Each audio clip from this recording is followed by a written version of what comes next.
আমরা বছরব্যাপী ট্রেনিং সেশনের ভিতরে রাখতে চাই এবং সেটি ফেডারেশন এবং যুব ক্রীড়া মন্ত্রণালয় একসাথে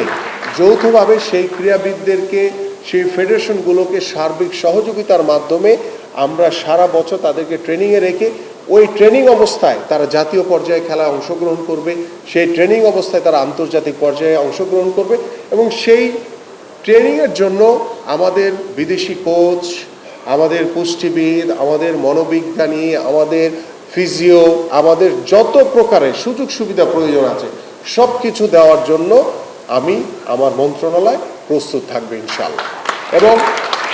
এর মধ্য দিয়ে আমরা যে বাংলাদেশের স্পোর্টসের যে একটি যুগান্তকারী যে পদক্ষেপ আমরা হাতে নিয়েছি সেই জিরো থেকে, আমি কিন্তু বলছি না যে আপনাদের কাছে আমি আগামী বছরই বলবো যে আমাকে পদক দেন, আমি বলবো না যে 2 বছর পরে আমাদেরকে পদক দেন, 3 বছর পরে আমি পদক চাবো না, আমাকে 5 বছর পরে আমি আপনাদের কাছ থেকে পদক আশা করতে পারি। কারণ আমি জানি, আমি স্পোর্টসম্যান, আমি জানি, ওই যে একটু আগে বললাম যে আমার হাতে কোনো জাদু নাই যে জাদু দিয়ে আমি পদক নিয়ে আসবো, এটা কখনোই সম্ভব না। সো আমি সেই সময়টা আমি আপনাদেরকে দিব যে 5 বছর পরে, এবং মাননীয় প্রধানমন্ত্রীও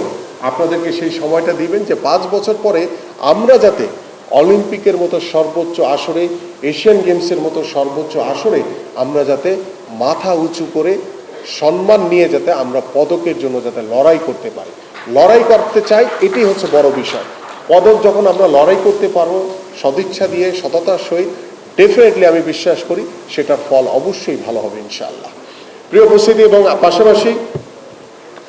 আপনারা ইতিমধ্যে আমাদের বক্তারা অনেকে বলেছেন যে আমাদের ফেডারেশনগুলোকে স্বাবলম্বী করার জন্য ইতিমধ্যে মাননীয় প্রধানমন্ত্রী আমাদের আর্থিকভাবে যাতে ফেডারেশনগুলো সচ্ছলতা অর্জন করতে পারে, স্বাবলম্বী হতে পারে, এবং জেলা ক্রীড়া সংস্থাগুলো যাতে স্বাবলম্বী হতে পারে, আমাদের বিকেএসপি সহ আমাদের অন্যান্য যে প্রতিষ্ঠানগুলো রয়েছে তারা যাতে, আমাদের যে মহিলা আমাদের যে ক্রীড়া সংস্থা রয়েছে তারা যাতে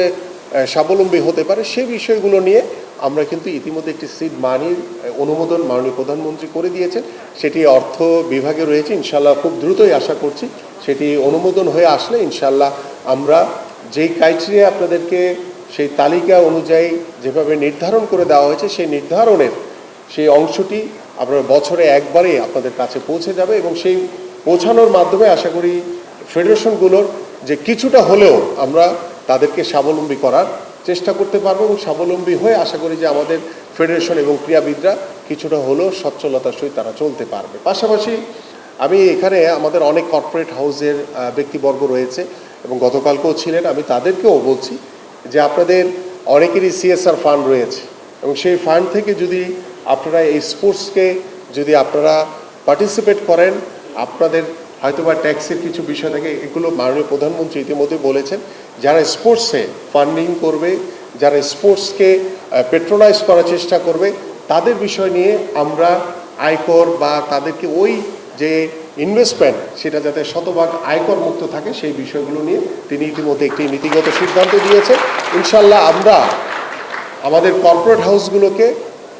চাই যে আপনারা স্পোর্টসে আসেন। শুধু আমাদের ঢাকা শহরে দেখেন বা সারা বাংলাদেশে শুধু